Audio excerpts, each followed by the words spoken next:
स्वागत है आप सभी का आर्यभट्ट क्लासेस में।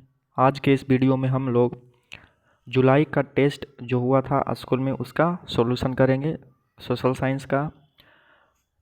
इसी प्रकार से हर एक मंथ का वीडियो लगभग एक एक सप्ताह के अंतराल पर आप सबको प्रोवाइड कराते रहेंगे। आप लोग इसको देखिएगा और इसका जितना से जितना फ़ायदा उठा सकते हैं वो उठाइएगा। तो चलिए शुरू करते हैं। हमारा पहला क्वेश्चन है, एक मिनट। हमारा पहला क्वेश्चन है, हिंद चीन में कौन सा राष्ट्र शामिल नहीं है। हम जानते हैं कि हिंद चीन में कितना 3 राष्ट्र आते हैं, जिसमें से कौन कौन हो गया, एक वियतनाम, एक लाओस हो गया, कंबोडिया हो गया और तीसरा क्या हो गया, वियतनाम हो गया। इसमें कौन नहीं है, इसमें चीन नहीं है। क्वेश्चन नंबर 2 है, नरोत्तम सिन्हानुक किस देश के शासक थे। नरोत्तम सिन्हानुक ये कंबोडिया के शासक थे। तो हमारा आंसर क्या हो जाएगा, ऑप्शन नंबर डी इसका सही आंसर होगा, नरोत्तम सिन्हानुक। और वियतनाम के कौन थे, ये हो ची मिन्ह थे, हो ची मिन्ह। क्वेश्चन नंबर 3 है, मार्च 1946 में फ्रांस और वियतनाम के बीच होने वाला समझौता किस नाम से जाना जाता है। तो ये हनोई समझौता के नाम से जाना जाता है, क्योंकि फ्रांस और वियतनाम के बीच में एक समझौता हुआ था, जिसके तहत वियतनाम को एक स्वतंत्र राष्ट्र घोषित किया गया था, स्वतंत्र राष्ट्र मान लिया गया था। क्वेश्चन नंबर 4 है, जनरल लोन नोल किस देश के प्रधानमंत्री थे। तो ये जनरल लोन नोल कंबोडिया के प्रधानमंत्री बन जाता है, शासक बन जाता है। किस घटना के उपरांत, तो इसके द्वारा क्या किया गया था, तख्ता पलट कर दिया गया था और खुद यानी कि शासक बन गया था। तख्ता पलट क्या होता है कि मिलिट्री पूरे देश में अपना कंट्रोल जमा लेता है, उसको तख्ता पलट कहते हैं। तो यहाँ की ये शासक बन गया। और वियतनाम के शासक कौन थे, ये हो ची मिन्ह थे। लाओस के कौन थे, तो यहाँ पर एक सुवन फुम्मा, पाथेट लाओ और फूमी नौसवान, ये 3 भाई थे जिनमें क्या चल रहा था, सत्ता को लेकर के संघर्ष चल रहा था। क्वेश्चन नंबर 5 है, हाँ, क्वेश्चन नंबर 5 है, हुआ हुआ आंदोलन किसने शुरू किया था। तो ये हुइना फूसो के द्वारा हुआ हुआ आंदोलन शुरू किया गया था। ये हुआ हुआ आंदोलनकारी बौद्धिक, धार्मिक और क्रांतिकारी प्रवृत्ति के थे। तो ये भी पूछा जाता है कि हुआ हुआ आंदोलन की प्रकृति कैसी थी। तो बौद्धिक था, यानी कि पढ़ने में बहुत ही तेज तर्रार, धार्मिक पूजा पाठ करने में भी बहुत आगे थे, और क्रांतिकारी यानी कि देश के लिए, अपने राष्ट्र के लिए जान न्यौछावर करने को भी तैयार रहते थे। उसको क्या बोला जाता है, मतलब क्रांतिकारी बोला जाता है। क्वेश्चन नंबर 6 है, हिंद चीन में बसने वाले फ्रांसीसी कहे जाते थे। हिंद चीन में बसने वाले फ्रांसीसी को एक अलग नाम दे दिया गया था वहाँ के लोगों के द्वारा, तो उनको कोलोन कहा जाता था। ये कोलोन मुख्यतः कहाँ थे, तो जो एक उत्तरी वियतनाम का क्षेत्र है, तो इस क्षेत्र को बोला जाता था तोंगकिन क्षेत्र, तोंगकिन क्षेत्र। इसमें फ्रांसीसी बहुत बड़ी संख्या में थे, यहाँ पर बहुसंख्यक थे फ्रांसीसी। क्वेश्चन नंबर 7 है, हो ची मिन्ह की सरकार थी, ये कहाँ था, ये उत्तरी वियतनाम में था। क्योंकि जानते हैं जिनेवा समझौता के बाद क्या किया गया था, जो वियतनाम है, वियतनाम को 2 भागों में बांट दिया गया था, 17 डिग्री पैरेलल से, 17 डिग्री अक्षांश से इसको 2 भागों में बांट दिया गया था। किसको, तो वियतनाम को। क्वेश्चन नंबर, और उत्तरी वियतनाम के शासक बन गए हो ची मिन्ह, और दक्षिण वियतनाम के शासक बाओ दाई को बनाया गया था, जो अन्नाम के शासक थे। क्वेश्चन नंबर 8 है, निम्नलिखित में खरीफ फसल कौन है। तो ये चावल खरीफ फसल है, कपास खरीफ फसल है, मक्का खरीफ फसल है। तो इनमें से सभी इसका सही आंसर हो जाएगा, यानी कि ऑप्शन नंबर डी इसका सही आंसर होगा। क्वेश्चन नंबर 9 है, निम्नलिखित में कौन रेशेदार फसल नहीं है। तो कपास रेशेदार फसल है, जूट रेशेदार फसल है, सन रेशेदार फसल है। तो ये जो गन्ना है, गन्ना रेशेदार फसल नहीं होगा। क्वेश्चन नंबर 10 है, लीची उत्पादन के लिए बिहार का कौन सा जिला प्रसिद्ध है। तो ये मुजफ्फरपुर बिहार का सबसे प्रसिद्ध है लीची के उत्पादन में। मुजफ्फरपुर का शाही लीची, आप लोगों ने इसका नाम सुना होगा। और एक ज़िला केला के लिए फेमस है, वो कौन है? आप लोग कमेंट में करके बताइएगा। क्वेश्चन नंबर 11 है, गेहूं है कैसा फसल है? खरीफ है, रबी है, जायद है? तो ये कौन सा फसल है? ये रबी फसल है।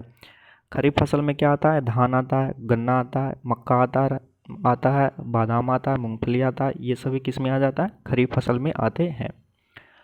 जायद या फिर गर्मा बोलें तो ये किस में आ जाता है? मुख्य रूप से जो साग सब्जियां हो गया, और खीरा, ककड़ी, तरबूज, कलमी, ये सब किस में आते हैं?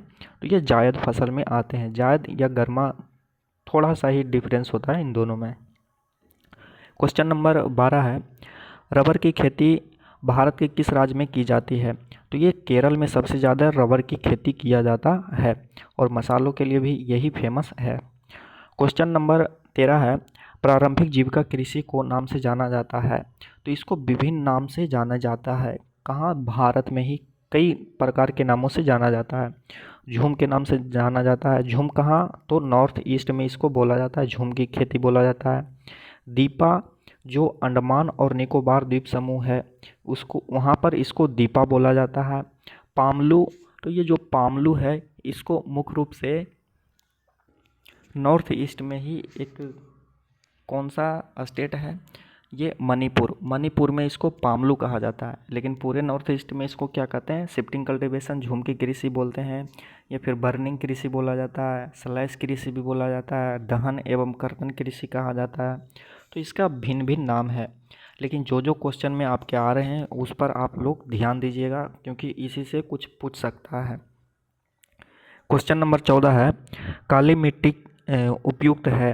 तो ये कपास के लिए काली मृदा बहुत ही उपयुक्त होता है। और काली मृदा पाया कहाँ कहाँ जाता है? तो ये महाराष्ट्र हो गया, गुजरात हो गया, और ये जो पश्चिमी मध्य प्रदेश हो गया, और राजस्थान के दक्षिणी क्षेत्र। तो ये जो बेल्ट है यहाँ पर सबसे ज़्यादा काली मृदा पाया जाता है।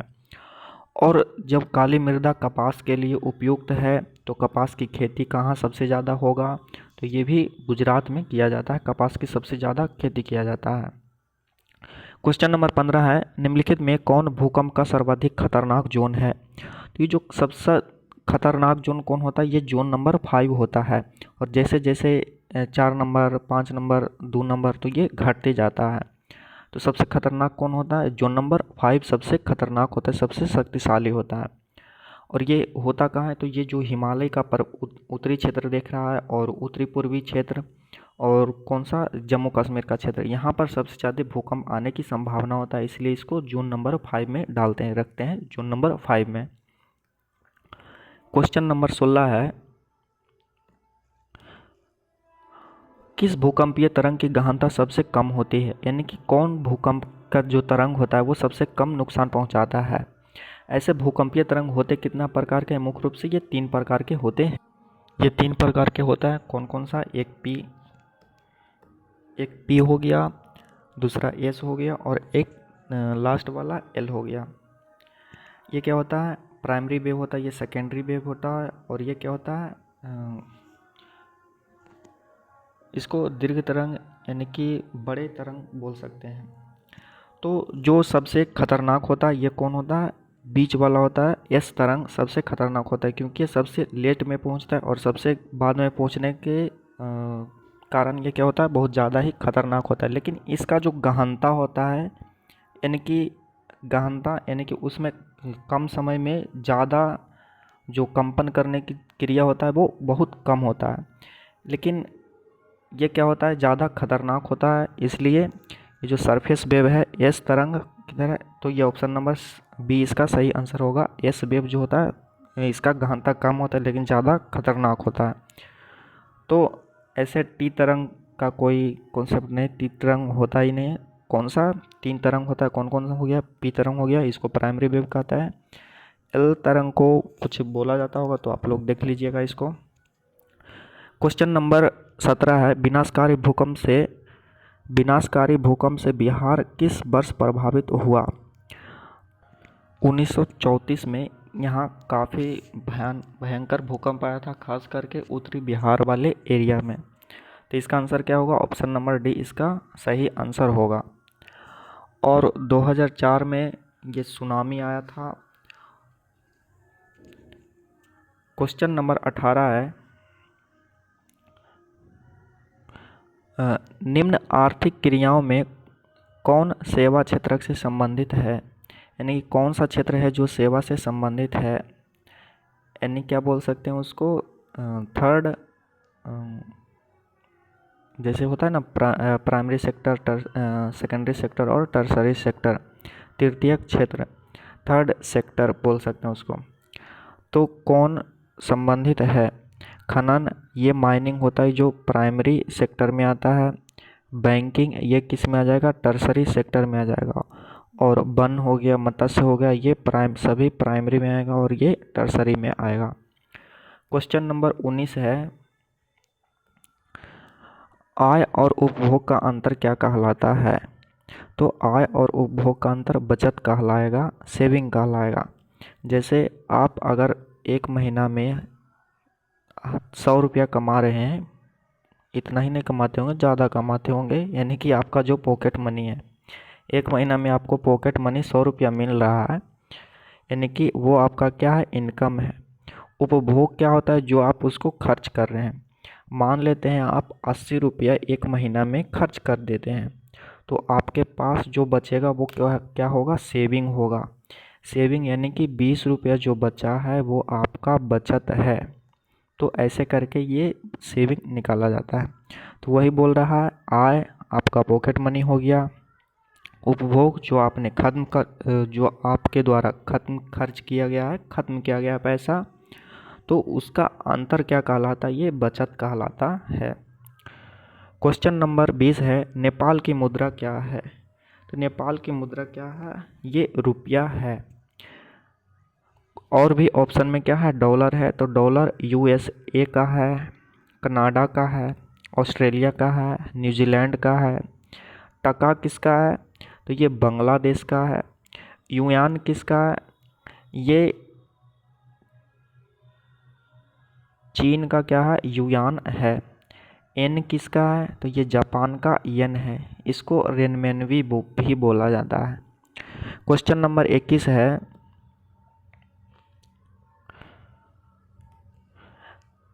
विनिमय का सर्वोत्तम माध्यम निम्न में से कौन है। विनिमय यानी कि ये क्या हो गया, तो विनिमय मतलब क्या होता है, एक्सचेंज, यानी कि वो कौन सा वस्तु है जिससे हम आसानी से वस्तुओं का क्रय विक्रय कर सकते हैं, आसानी से लेन देन कर सकते हैं। तो ये वस्तु भी हो सकता है, हुंडी भी हो सकता है, मुद्रा भी हो सकता है। तो आप इनमें से डी सही नहीं होगा, डी नहीं लगाना है। पूछ रहा है यहाँ पर सर्वोत्तम माध्यम क्या है, यानी कि सबसे अच्छा माध्यम क्या है। तो ऑप्शन नंबर सी इसका सही आंसर होगा, करेंसी। करेंसी से कोई अच्छा माध्यम नहीं है विनिमय का। क्वेश्चन नंबर 22 है, क्वेश्चन नंबर 22 है, मुद्रा का कार्य क्या है। तो मुद्रा का 4 कार्य होता है, माध्यम, मापन, संचय और भुगतान। ऐसे जब किताब में एक कहानी के जैसा, कविता के जैसा लिखा हुआ है, मुद्रा के हैं 4 कार्य, महान, मध्यम, मापन, संचय और भुगतान। तो आपको इस तरह से इसको याद रखिएगा। तो मूल्य का मापन, तो हाँ मापन तो करता है। माध्यम, तो मध्यम का भी करता है। मूल्य का संचय, संचय भी करता है। तो इनमें से सभी इसका सही आंसर हो जाएगा। मुद्रा का ये सभी कार्य होता है। क्वेश्चन नंबर 23 है, प्लास्टिक मुद्रा निम्न में से कौन है। तो इसमें क्या होता है, ATM कार्ड होता है, एक डेबिट कार्ड होता है, क्रेडिट कार्ड भी होता है। तो ये सभी हो जाएगा। क्या इसको क्या बोलेंगे हम सब, प्लास्टिक मुद्रा। चेक बुक, तो ये तो होगा नहीं। ATM कार्ड, ये इसका सही आंसर होगा। ड्राफ्ट, तो ये होगा नहीं, इनमें से कोई नहीं। तो ये ATM कार्ड होगा, या फिर क्रेडिट कार्ड बोल सकते हैं, या फिर डेबिट कार्ड बोल सकते हैं।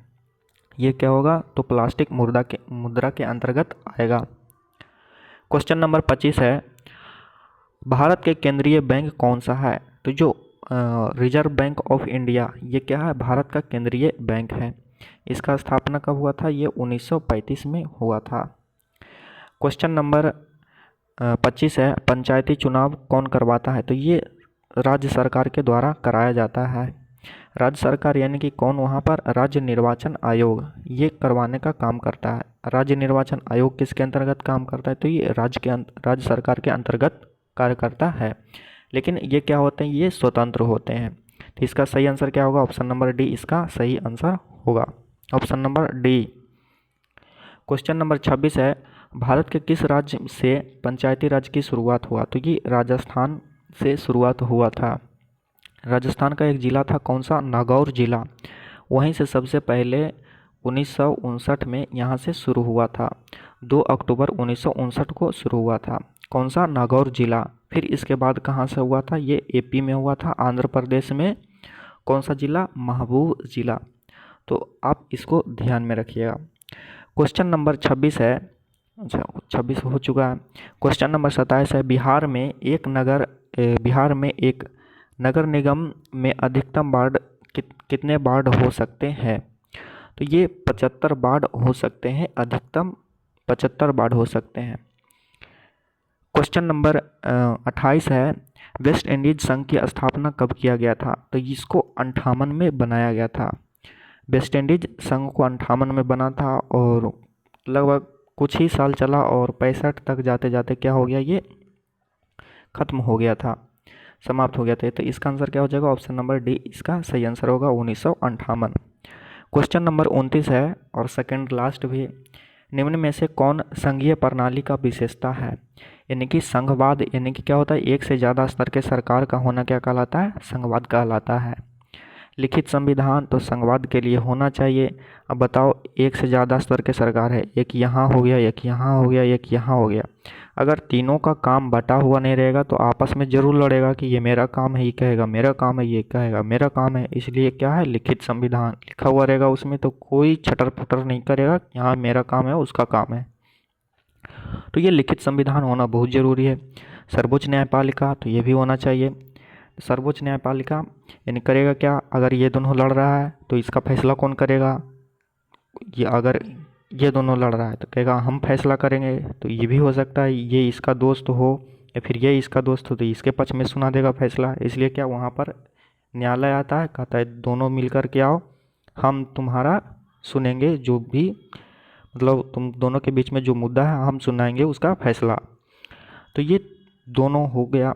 शक्तियों का विभाजन, तो ये शक्तियों का विभाजन तो संविधान में ही लिखा हुआ रहता है कि इसका काम ये है, इसका काम ये है। तो ये सभी हो जाएगा इसका सही आंसर, यानी कि ऑप्शन नंबर डी इसका सही आंसर होगा। क्वेश्चन लास्ट क्वेश्चन है, बिहार के नगर निगम में कितने प्रतिशत सीट महिलाओं के लिए आरक्षित है? तो ये केवल और केवल कहाँ है? बिहार में ऐसा है जहाँ 50% आरक्षण महिलाओं को दिया गया है। नगर निगम बोल लो, नगर निकाय बोल लो, पंचायती राज व्यवस्था बोल लो, सब जगह क्या है? 50% महिलाओं को आरक्षण दिया गया है। ऐसे भारत के संविधान में 33% महिलाओं को आरक्षण दिया जा चुका है। कहाँ? तो पंचायती राज व्यवस्था में, यानी कि सभी राज्य जो होंगे जो पंचायती राज व्यवस्था को अपना रहे हैं या फिर अपना चुके हैं, उनको 33% महिलाओं के लिए सीटों का आरक्षण दिया जाएगा। लेकिन बिहार में स्थिति क्या है? 33 नहीं 50 कर दिया गया था। ये पंचायती राज अधिनियम 2005 और 6 से। 6 में क्या हो गया? ये नगर निगम का हो गया और ये 5 क्या हो गया? पंचायती राज व्यवस्था। तो आज की इस वीडियो में इतना ही। अगले वीडियो में हम लोग, ये किसका था? तो ये शायद जुलाई का था, तो जून का बचा हुआ हो तो जून का वीडियो लेकर के आएंगे। तो पढ़ते रहिए, मस्त रहिए और टेंशन फ्री होकर के रहिए। तो आज के इस वीडियो में इतना ही। अगले वीडियो में हम लोग जून का लेकर के आएंगे।